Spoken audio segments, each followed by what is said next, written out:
Hey, what's going on, guys? I'm back today with another video, and it's kind of been a minute, but today I want to talk about the Chicago Bulls because it finally seems like they're ready to blow this thing up. Now, reports have come out that both Zach LaVine and the Chicago Bulls are willing to pursue a trade, whatever that kind of looks like, and I think that's big because it seems like for a while the Bulls have been content just being very mediocre to even kind of bad at times. But yeah, this is a big thing.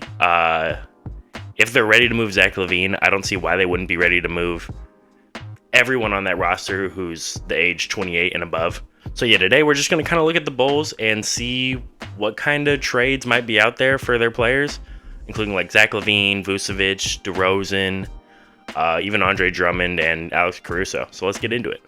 So starting with Zach LaVine, there are a few destinations that have been talked about. It seems like the 76ers, the Heat, even the Knicks, Lakers, and to a lesser extent the Kings have all been talked about. Right off the bat, I don't like the Sixers trading for Zach LaVine. He makes too much money and too long of a contract. I don't like the Heat trading for Zach LaVine. I think they'd have to trade too much, and if they're trading Tyler Hero, I don't like that for the Heat.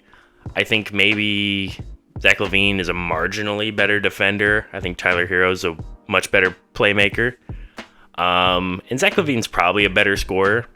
Tyler Hero's been a better scorer this season than Zach LaVine, but Zach LaVine's still probably a better scorer. But I don't like that trade for the Heat. And who else is there? There's the Lakers. The Lakers could be a possibility. I don't like Zach LaVine going to the Lakers. I think they have to give up too much. They'd have to give up a combination of like Rui Hachimura, Gabe Vincent, and Austin Reeves. Or they could go a different route and go like Rui Hachimura and, it'd be kind of a dick move to trade D'Angelo Russell again, but they could. And then maybe also throw in like a Jalen Hood-Schifino if they go like D'Angelo Russell, Gabe Vincent, Jalen Hood-Schifino, and whatever draft capital it takes to get that through. But personally, I don't like that for the Lakers. What I like a lot more for the Lakers, actually, is if they traded for like DeMar DeRozan. Because I think he's on a one-year deal. Makes less money. They wouldn't have to give up as much. And I think he'd be even better potentially at like kind of remedying the non-LeBron minutes that the Lakers are so bad at. But also, I don't know if I love that because it's just another instance of the Lakers just like throwing everything at the wall. It's like, we gotta just throw away our draft picks, just throw everything at whoever's there. But I also don't hate the DeMar DeRozan move for the Lakers because it gives them a little more cap flexibility in the offseason because DeMar's on a one-year deal. He's coming off the books. They could get off probably Rui Hachimura and who would it be? It'd be Rui Hachimura and Gabe Vincent for DeMar DeRozan probably, and maybe one of their first-round picks, or maybe like 2 seconds. I doubt that. I think they'd want a first for DeMar DeRozan, probably. But yeah, getting back to Zach LaVine, the Knicks could be an interesting one. But again, like, the only way I see him going to the Knicks is like he's either going for a package that's like Evan Fournier, Grimes, Dante DiVincenzo, and one more guy, probably like a Jericho Sims maybe, just to throw him in there. And then that would probably take a lot of draft capital for a trade like that to go through. Or they could go a different route, which is RJ Barrett, Evan Fournier, and then, whatever else they need to throw in to make that work. And I don't know how I feel about that for the Knicks. I think it takes away a lot of their cap flexibility to kind of just improve the team around the edges because they'll be paying Zach LaVine $40 million plus for at least 3 years. And I don't know. I just don't think I love that. I don't think Zach LaVine puts them over the hump enough to make that worth it. I would rather just hang on to RJ Barrett. But I don't hate the idea of trading like a Frank Grimes, Evan Fournier. Maybe, unfortunately, trade Dante DiVincenzo and then another fringe guy and some draft capital. That might be a good thing. So then you still have RJ Barrett, and then you bring in Zach LaVine. But again, I don't love the fit. I don't really love the fit anywhere for Zach LaVine, honestly.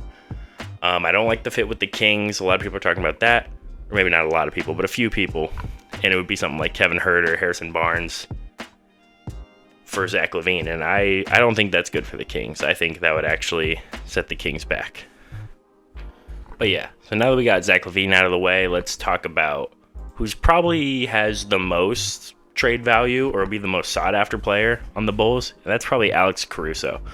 I think as soon as they're ready to make Alex Caruso available, or as soon as everyone kind of has the restrictions lifted off of their trades because of the people that they signed or traded, I think that'll probably be around mid-January.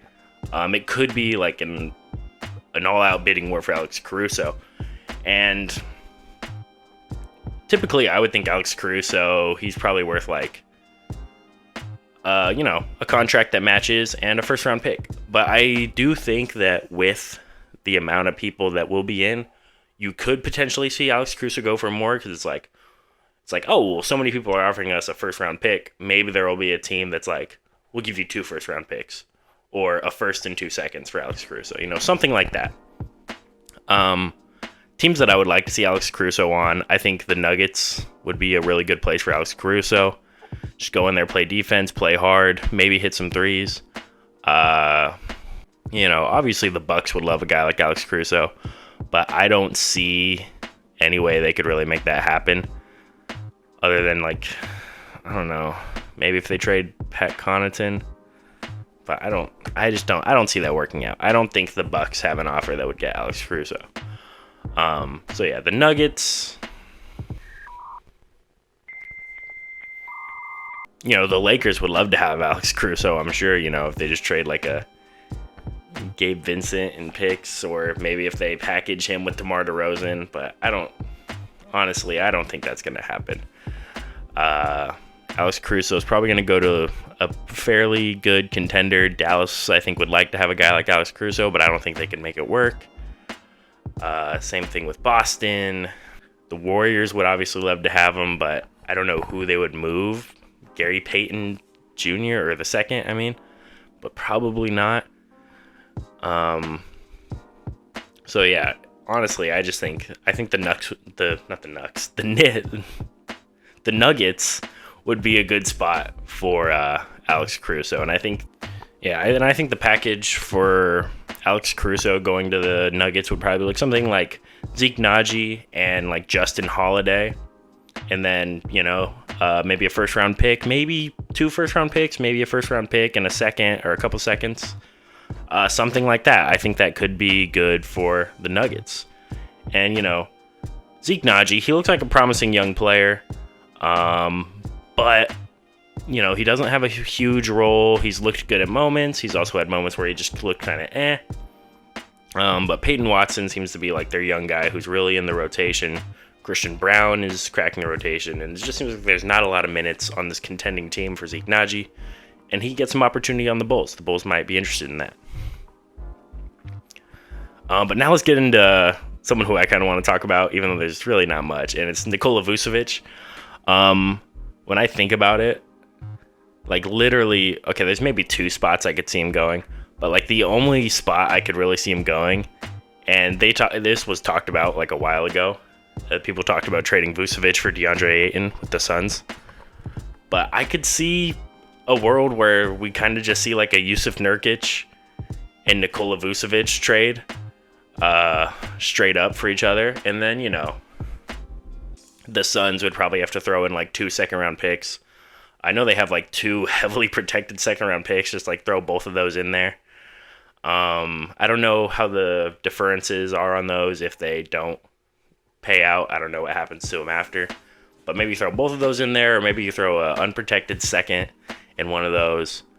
I think that would be good for the Suns, because as much as I like Yusuf Nurkic, he's not a consistent NBA player anymore, it seems. He's had good games. He's had other games where it seems like he can't catch the ball. They can't get the ball to him. His defense isn't what it used to be. And Vucevic, I think, is an underrated defender. I'm not saying he's a great defender, but I think he plays a good, solid team defense at center. He's not swatting shots as people are driving to the basket, but neither is Nurkic. Neither of them are great defenders when people are driving straight at them. But Vucevic, I think he'll be able to hold it down. And so far, with how the Suns have been playing without Devin Booker and Bradley Beal a lot of the time, I think Vucevic will be a positive offensive presence to play with Kevin Durant and whoever else is healthy. And the only other thing that maybe I could see Vucevic going is like, if maybe the Grizzlies are just like, let's just do something. Let's throw something at the wall to save this terrible season. Let's go get Vucevic. Or heck, even DeMar DeRozan. I don't know. Probably not DeMar. But, you know, if the Grizzlies are just like, we got to do something, why not? But I don't think that'll happen. I think it runs too great a risk of messing some of their stuff up. I touched on DeMar DeRozan a little bit earlier. I think the Lakers are actually a really good spot for him. And I think that's where I'd like to see him go, other than, I don't know if I want the Lakers to get better, so maybe I don't want to see him go there. But I think if I'm just thinking about this, what's best for DeMar DeRozan, what's best for the teams that are trading for him, I think the Lakers are probably the best spot for him. I think it'll help with the non-LeBron minutes, and I think it'll make the Lakers a more consistent team. They won't have to worry about offense when LeBron's not there. DeMar DeRozan can play make a little bit. He's not a great defender, but, you know, he's a good player, and I think he'd really help out the Lakers. It's tough for me to really see him going anywhere else, you know. There's an idea, like, you know, maybe he could go to the Sixers, just throw something at the wall, trade Marcus Morris Sr., and whatever else you need to get that done. Like, that could be interesting. But I don't think DeMar DeRozan is a plug-and-play type of player. I think to get the most out of DeMar DeRozan, you need to revolve too much around him, and I don't think that'd be good for the Sixers. But, you know, they might go for it just because. Again, like I said, with the Grizzlies, I don't think they have the money. Well, Luke Kennard, if they just send out Luke Kennard, but I don't know. I don't think they'll actually do that. But, yeah, the Heat is another team that people are talking about. I just don't see it happening.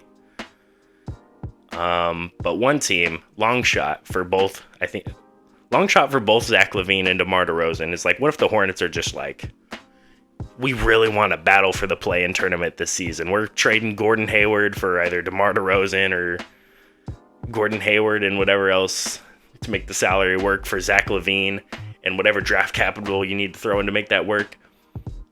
I think that's a long shot. I don't think that'll happen, but I don't think that would be the craziest thing in the world. I think something like that could potentially happen, but I wouldn't count on it. And then just two smaller trades before we get out of here. Torrey Craig, you know, small contract. I think the Bucks could use a guy like Torrey Craig. I think that if they trade, so I think the Bucks could go after Torrey Craig. If they trade a combination of these three guys, Chris Livingston and Andre Jackson Jr., or AJ Green and Andre Jackson Jr., something like that, and then throw in a second-round pick, I think that would be enough to get Torrey Craig away from the Bulls, probably. And I think Torrey Craig would be big for the Bucks because they need a guy who can, you know, just go out there and guard good players on the other team. They're trying to make Malik Beasley do that, but that role is not meant for Malik Beasley. Malik Beasley is not cut out to do that, unfortunately. And also, if Malik Beasley's not going to hit shots at a great clip, you know, might as well have Torrey Craig out there too. And the last trade I kind of want to talk about is Andre Drummond. And it's kind of like, I don't know a single team that could really use Andre Drummond until I really thought about it. And I think actually he wouldn't play a huge role on this team, but I think the Thunder wouldn't be a terrible spot for Andre Drummond. Other than the Wizards, which are just abysmal at rebounding, the Thunder are the worst rebounding team in the league. And we all know that Andre Drummond is an amazing rebounder. So even if you just have Drummond out there for 12, 15 minutes a game, he's going to help out your rebounding a lot. He's going to go out there, he's going to get offensive and defensive rebounds. And, you know, it would take probably not much to get him. You know, you could throw a guy like just a young guy, maybe like a Ousmane Dieng or something like that. An Ousmane Dieng and I don't even know if you need to throw in a second round pick. They probably might, just because they're the Thunder and they're like, well, we can't use all these picks, so we're throw like or maybe an Aaron Wiggins and a second-round pick, Aaron Wiggins and 2 second-round picks, something to get Andre Drummond on the Thunder, help out their rebounding, and I think that could be not like a huge move for them, but I think it would be a sneaky good move for the Thunder. And the only other player on the Bulls that I could think about getting traded is Javon Carter. But after looking at it, like I don't know where Javon Carter would go. He makes $6 million a year. I have no idea where they would trade him to. There's teams that could use him. But I don't know who actually has the stuff to trade for him. It's a tough one. Maybe he gets thrown in with one of the other guys to go somewhere, or maybe he just hangs around till the end of the year and gets moved in the offseason, something like that.